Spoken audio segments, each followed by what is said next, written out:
तो क्या करेंगे हम अभी कि जो वेरिएबल सेपरेबल जब फेल हो जाती है तो दूसरी कोई भी मेथड उसमें dy बाई dx भरना पड़ेगा। तो dy बाई dx तो बना हुआ है, तो फिर ठीक है, फिर आप पुट करो, किसी पुट करेंगे x और y का कॉम्बिनेशन जो है ना, जैसे x माइनस 2 है उसको क्या पुट करो u या v, फिर इसका क्या करो डेरिवेटिव करो। अब डेरिवेटिव करो सबका, x का 1 होगा 2, y का क्या होगा और u का क्या होगा du बाई dx, और क्या करो dy बाई dx की वैल्यू इसमें पुट करो।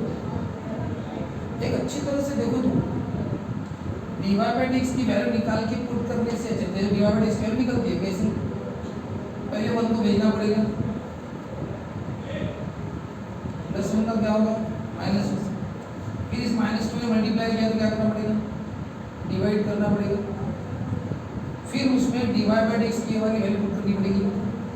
उससे अच्छा तुम अच्छी तरह से देखो यही वहां पे है कि नहीं, बताओ ये दिख रहा है क्या वहां पे, इस पूरी इसकी वैल्यू क्या है dy बाई dx, तो फिर dy बाई dx की सेपरेट वैल्यू क्यों निकालते हैं, इक्वेशन 1 रेड्यूसेस टू, चलो बताओ क्या होगा ये cos स्क्वायर x माइनस 2 यानी u होता है, बताओ ये पूरा कौन है du बाई dx, नहीं तो क्या करते हैं पता है, जिसके ध्यान में ये नहीं आता वो क्या करेगा यहाँ पे dy बाई dx की वैल्यू निकालेगा ट्रांसफर करके और फिर वो वैल्यू वहाँ पे पुट करेगा, तो उससे टाइम मच लगेगा, ये तो सबसे अच्छा है, वही रेडीमेड है उसकी वैल्यू dy बाई dx। और अब इसके बाद क्या होता है, ये बन जाता है वेरिएबल सेपरेबल, ठीक है ना, वेरिएबल सेपरेबल करो। अब ये किसके लिए करना पड़ेगा du और dx के लिए, तो दोनों को LHS RHS भेजो, भेज दिया, लेकिन न्यूमरेटर और डिनोमिनेटर में चाहिए, तो वो तो आ गया ना, न्यूमरेटर में चाहिए डिनोमिनेटर नहीं, ठीक है। अब बताओ dx के साथ x और du के साथ u, इसको उधर भेजना पड़ेगा, dx के साथ x है तो यही नहीं, लेकिन du के साथ बोलो क्या होगा फिर, भेज दिए। अब उसके बाद इंटीग्रेटिंग बोथ साइड्स, इसका अलग इसका अलग, 1 का इंटीग्रेशन x का इंटीग्रेशन प्लस c लॉग से नहीं, बोलो u की वैल्यू क्या है, u की वैल्यू x है, दिस इज द, बताओ पर्टिकुलर पूछा था कि इसमें नहीं पूछा था, जनरल ही है, क्या लिखेंगे दिस इज द रिक्वायर्ड क्या जनरल, ठीक है, इस तरह से इसका ये जनरल सॉल्यूशन हमें मिल गया।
तो ये कौन सी मेथड थी, रेड्यूसिबल टू वेरिएबल सेपरेबल। अब तीसरी मेथड है लास्ट वाली, होमोजेनियस डिफरेंशियल इक्वेशन।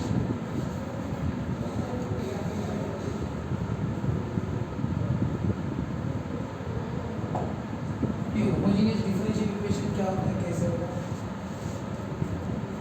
कंडीशन पहचान इसकी आइडेंटिफिकेशन,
कांस्टेंट टर्म ऑब्सेंट चाहिए। अच्छी तरह से देखो, कांस्टेंट टर्म वही एक्स और वाई की टर्म है। सेपरेट ऐसा जो बोलते हैं कांस्टेंट टर्म +7 -2 ऐसा कोई नहीं। और दूसरी बात, अब जितने भी टर्म है सबका पावर सेम चाहिए। टर्म की डिग्री, इस टर्म का पावर 1, इसका भी y का पावर 1 चाहिए। इसका पावर 2 है क्योंकि x का 1 और y का 1। वेरिएबल के पावर देखते हैं, कितना पावर 2, इसका भी 2 और इसका भी 2। कांस्टेंट के पावर नहीं देखते, x और y का पावर 2 और ये भी x और y का मिला के 2। इधर देखो, x और y का मिला के पावर 4 है, 2 और 2, ये x का 3 y का 1, ये भी 4 हो गया। x का 1 y का 3, ये भी 4 हो गया। तो ये homogeneous differential equation of degree 1, of degree 2, of degree, यानी आप कैसा लिखो, जगह नहीं मेरे पास लेकिन आप लिखो homogeneous differential equation of degree 1 यानी power 1, homogeneous differential equation of degree 2 और homogeneous differential equation of degree 4, ऐसा सबके सामने। उसके बाद इसको सॉल्व करने की मेथड क्या, बहुत सिंपल मेथड है। मेथड ऐसी है, पहले फॉर्म dy बाई dx, यानी dy बाई dx पहले बनाओ, हाँ क्या बनाओ, dy बाई dx। उसके बाद लिखो put y equal to dx, कोई y इक्वल टू dx, ठीक है, ये बात है। तो इसमें कैटेगरी है, वो कैटेगरी देखना पड़ेगा तुम्हारी प्रॉब्लम्स में। कभी कभी क्या होता है, dx बाई dy रहता है ना, इसमें क्या होता है, y dy बाई dx पे differentiate with respect to x, तो ये होगा dy बाई dx, हाँ, और यहाँ पे डेरिवेटिव करना पड़ेगा। तो ये कंपलसरी है हमेशा, first term derivative of second term derivative of first term, तो क्या होगा v plus x dv by dx, ये हमेशा dy बाई dx की वैल्यू है। बाई चांस किसी प्रॉब्लम में क्या होता है, dx बाई dy रहता है, कभी कभी ऑलरेडी रहता है, तो फिर वो dx बाई dy हो गया तो पुट क्या करना पड़ता है पता है, ये y इक्वल टू vx था ना, उसमें क्या होता है x इक्वल टू vy, उल्टा हो जाता है। ये y की जगह x आता है, x की जगह y होता है। बताओ y इक्वल टू vx था तो क्या होगा, x इक्वल टू vy, फिर differentiate with respect to x था तो ये क्या होगा y। अब आप विद रिस्पेक्ट टू y करोगे तो लेफ्ट में भी और with respect to y right में भी। अब बताओ क्या होगा, x का डेरिवेटिव क्या होगा, dx बाई dy, बताओ बन गया dx बाई dy। यहाँ पे y था तो क्या बन गया, dy बाई dx, और यहाँ पे क्या बन गया, dx बाई dy, और इसका आंसर रहता है v plus y dv by dy, derivative करने के बाद। ये रेयरली है, एक हाथ बार रहता है, ठीक है ना, ये मैक्सिमम यही है। ये रेयरली एक हाथ प्रॉब्लम का उसमें दिख जाएगा, मेरे को सब जगह यही है, ठीक है, यही मेन है, एक हाथ प्रॉब्लम के लिए रहता है, इसलिए याद रखना पड़ता। ये इसकी स्टैंडर्ड प्रोसीजर है। और इसके बाद क्या होता है, then solve by using variable separable method. इसका मतलब ये है कि आज आके फिर ये पहली मेथड में आ जाए, उसी मेथड में कोई अभी वेरिएबल सेपरेबल किसके लिए लगेंगी, हाँ डीवी के लिए, ठीक है ना, वो डीवी के लिए लगेंगी। चलो करो, पहले लिखो, फिर इसके बाद में प्रॉब्लम बदल जाएगा।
ये x square y d x है, x cube plus y plus d y equal to 0।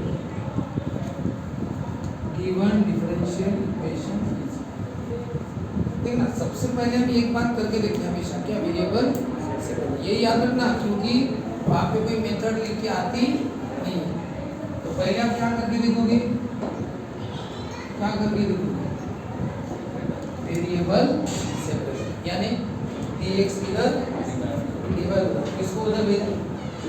उसके बाद बताओ dy के पास ये y जाएगा क्या, बिल्कुल जाएगा मल्टीप्लाई में, तो मल्टीप्लाई में तो कहाँ चला गया, डिवीजन में, तो dy के पास पूरे y आ चुके हैं, लेकिन बताओ dx के पास पूरे x नहीं आए, ये वाला x नहीं आ सकता, क्योंकि ये कैसा है प्लस में आएगा तो पूरा पूरा जाएगा, और अकेला x क्यों वहाँ से निकल के नहीं आ सकता, यानी वेरिएबल सेपरेबल नहीं होगा। तो अगर मल्टीप्लाई होगा ना तो आ जाता, तो ये वेरिएबल सेपरेबल नहीं हो रहा है, इसलिए हम दूसरी मेथड देते हैं। कौन सी दूसरी, वही कुछ एक्स वाई का ग्रुप है क्या, एक्स वाई का ग्रुप रहा तो उसको पुट कर देना, तो बोले सर ये ग्रुप है ना, मैंने ग्रुप ऐसा नहीं लिख दिया, मैंने कहा यहाँ पे एंगल में चाहिए, और ग्रुप रहा तो ऐसा भी ब्रैकेट का क्यूब होता ना तो चलता, वो कैसा है एक्स क्यूब वाई क्यूब, तो फिर सर वो नहीं लग रहा है, होमोजेनियस जरूर चेक कर। जब एक बात बताओ मुझे, अगर वेरिएबल सेपरेबल नहीं है ठीक है, तो फिर तो दूसरी कोई भी मेथड है डिवाइड बाय एक्स बनाना पड़ता है, क्या बनाना पड़ता है, डिवाइड बाय एक्स बनाओ, पहले बाद में सोचते हैं, तो पहले उसको उधर लेके जाए, डिवाइड बाय एक्स कैसे बनेगा, पहले आपको अलग अलग करना पड़ेगा, और फिर बनेगा डिवाइड बाय डीएक्स, आगे, और इधर कौन है, ये ऊपर और ये नीचे, यानी डिवाइड बाय डीएक्स बन गया। अब बताओ वो मेथड है, पुटिंग वाली मेथड है कि होमोजेनियस है, बस दो ही मेथड है, या तो पुटिंग वाली सब्स्टिट्यूशन, पुट इसको कॉम्बिनेशन को यू पुट करो, नहीं तो होमोजेनियस के लिए पुटिंग फिक्स है। कौन सी पुटिंग फिक्स है, y इक्वल टू x, मेरे एकदम कंप्लीट और फिक्स था, किसका, होमोजेनियस का। अगर होमोजेनियस है तो मुझे पता होमोजेनियस है कि नहीं, कैसे पहचाने, सीधी सी बात है, हर टर्म का पावर कितना कांस्टेंट टर्म है कि नहीं, पहले बताओ, no constant term, constant term तो नहीं है, सब एक्स वाई वाले से। दूसरी बात, डिग्री ऑफ ईच टर्म से, ये पूरा टर्म है, इसकी डिग्री 3 है, 2 + 1 3, इसकी 3 प्लस ये इसकी भी 3, सबकी डिग्री सेम, यानी होमोजेनियस। तो क्या लिखेंगे, this is a homogeneous equation of degree क्या 3, therefore put guaranteed putting क्या y इक्वल टू x, और अब y इक्वल टू x से डिफरेंशिएट करने के बाद, differentiate with respect to x लिखना, पुट y इक्वल टू के बाद, और यहाँ पे डेरिवेटिव के फॉर्मूला का y का क्या होगा, dy by dt, product rule लगेगा, first term derivative of second term derivative of x का कितना होगा 1, v का कितना होगा dv by dx, v into 1 v plus x, और ये कौन है dy बाय, और ये वैल्यूज में पुट करो, इसको नंबर 1 दे दो, इक्वेशन 1 बिकम्स, बताओ dy बाय dx की वैल्यू क्या है, v प्लस x, फिर क्या इक्वल टू, कौन है वो x स्क्वायर, लेकिन बताओ वैल्यू y की कितनी पुट करनी है, vx, जहाँ y है वहाँ पे क्या लिखो vx,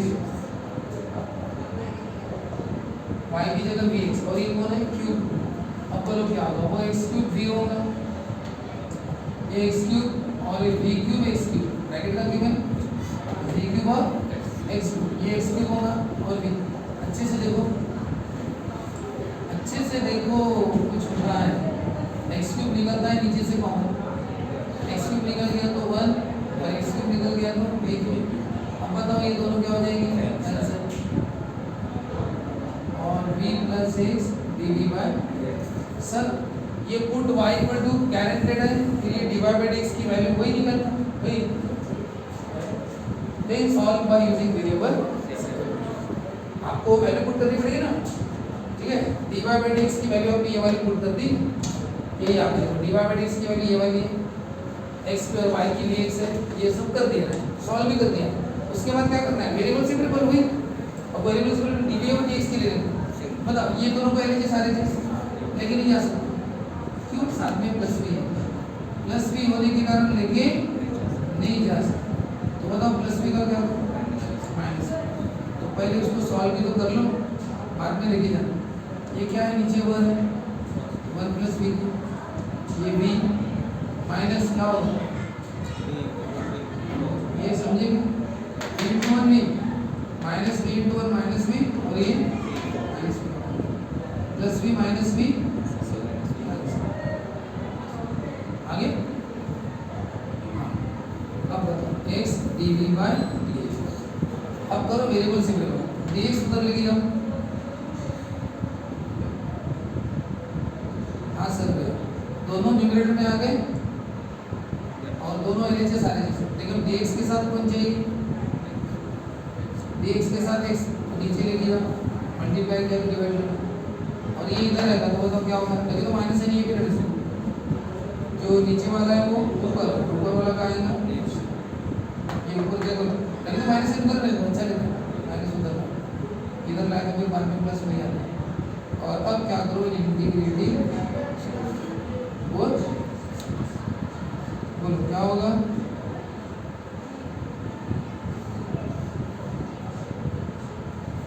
बोलो क्या होगा? इसका इंटीग्रेशन इजी है, हाँ कोई टाइप वाइप नहीं है, ये सबसे इजी प्रॉब्लम है लाइफ में, ठीक है ठीक है। हाँ बोलो, अरे इंटीग्रेशन सेपरेट होगा ना वो, हाँ 1/x का सॉल्व मत करो, नहीं सॉल्व कर लो, लॉग ऑफ मॉडल प्लस सी मत देना, क्या चेंज होने वाला आगे चलो। बोलो क्या होगा? ये v का पावर माइनस, और ये क्या होगा? 1/v, समझे क्या? ये v ऊपर गिरेगा और ये कट गया तो क्या बनेगा? 1/v, x to the power n, n plus 1 upon n plus 1, और 1/v का इक्वल टू आएगा, बताओ -1/3 v क्यूब होगा, क्योंकि ये कहाँ आएगा? नीचे, और प्लस कौन है? वो इक्वल टू उधर। बोलो वैल्यू पुट करो v की, v की वैल्यू क्या है? v की वैल्यू क्या आएंगी? v की वैल्यू आएंगी y/x, और उसका क्या है? क्यूब, प्लस v की वैल्यू y/x। बोलो क्या होगा? y³ बाय x³, तो x³ क्या आएगा? ऊपर, और y³ कहाँ पे? नीचे, और ये इक्वल टू कौन है वो? ये सॉल्व कर सकते हो, करो भी मत करो, दोनों अपने ऊपर डिपेंड है, इनने किया है इनने किया, ठीक है। तो कैसे? देखो ये लॉग के सामने डिवीजन है, तो लॉग की प्रॉपर्टी लिखते हैं, log n minus log m minus log, और उधर कौन है?